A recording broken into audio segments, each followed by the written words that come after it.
നമസ്കാരം സുഹൃത്തുക്കളെ. ഇന്നത്തെ ബ്ലോക്ക് എവിടെ നിന്നാണെന്ന് മനസ്സിലായവർ കമന്റ് ചെയ്യണേ.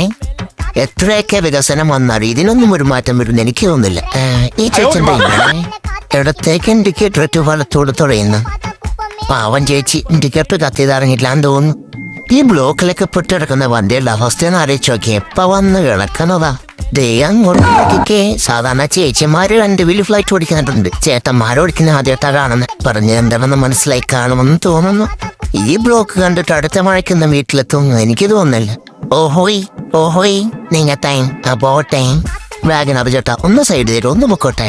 Thank you. ചേട്ടേ ദേ പോകുന്നു പിന്നെയും ഫ്ലൈറ്റ്. ഇതുവരെ ലാൻഡ് ചെയ്തില്ലേ?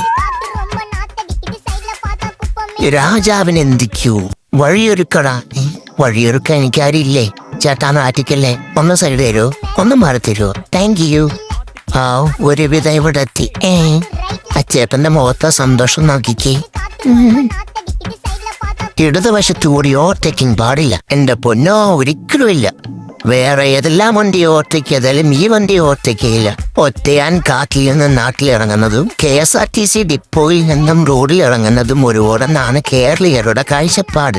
അതുകൊണ്ടായിരിക്കുമല്ലോ ഇതിനെ ആനവണ്ടി എന്ന് വിളിക്കുന്നത്. ഹാക്കന്റെ ബ്ലോക്ക് മാറിയാലും ഈ ബ്ലോക്ക് ഒന്നും മാറുമെന്ന് എനിക്ക് തോന്നുന്നില്ല. എന്തായാലും അടുത്ത മഴയ്ക്ക് മുമ്പ് ഞാൻ വീട്ടിൽ പറ്റാൻ നോക്കട്ടെ. Okay bye.